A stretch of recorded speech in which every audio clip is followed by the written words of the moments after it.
Hi, in this video, I'll be talking about fertility and breast cancer. What's the impact of breast cancer and its treatment on your fertility?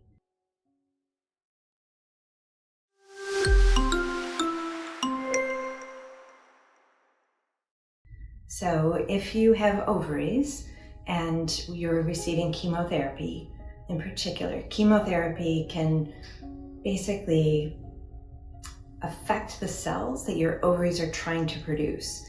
And because it affects rapidly dividing cells, and because the ova, although you were born with all the ova that you'll have in a lifetime, they go through a dividing process every month.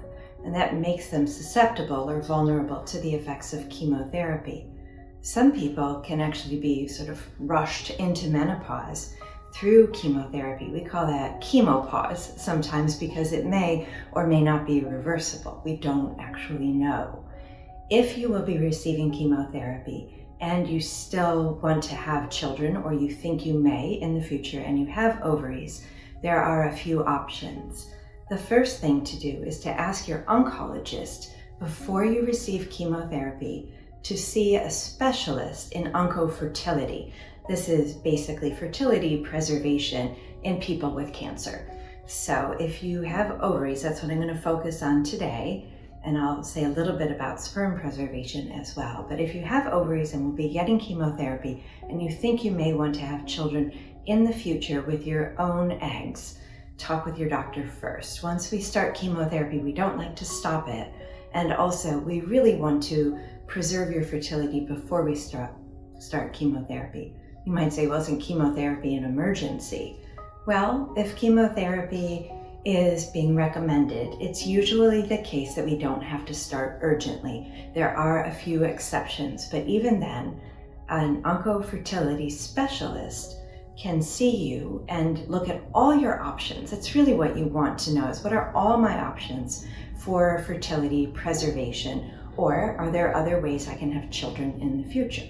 If you decide that you want to pursue ovarian preservation, there are a few things we do. One of the things we do is we can actually start people on Femara, an aromatase inhibitor we use in the treatment of breast cancer, but used in people who are premenopausal. That means you haven't gone through the change or through menopause. We actually use the aromatase inhibitors, in particular letrozole, to stimulate production of eggs. This is done for a very short time. It's not associated with an increase in the risk of breast cancer recurrence, for example, and it helps us harvest or collect more ova.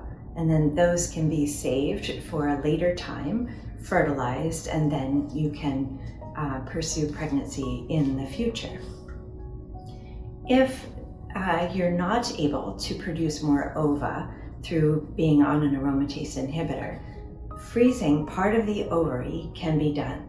Now, this is not quite as effective as using normal intact ovarian tissue, but this is something that might be an option for you. It's also possible for us to find out how likely it is that you still have ovarian function. So if you are a woman over 35, our fertility drops. If you have ovaries and you're before 35, our ovaries are still more likely to produce eggs. If it's after 35 or thereabouts, you may have a decreased function, and there's some tests we can do to help predict the likelihood of you getting pregnant after chemotherapy. This can be really helpful. I do want to spend a moment talking about sperm preservation.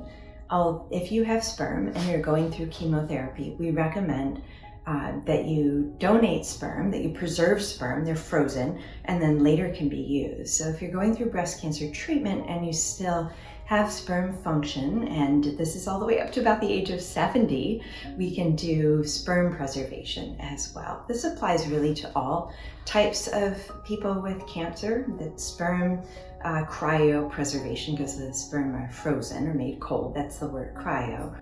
Or if you have ovaries, cryopreservation of the ovaries can allow you to get pregnant later. That was not as useful anyway. If you would like to find out more about fertility and your options for having children of your own after breast cancer and its treatment, your Go to yerbba.com to learn more about whether or not you have options related to fertility preservation and what those options are. I hope this has been helpful to you. If it has, click like and subscribe. That will help other people who have the same kind of information needs to find these videos.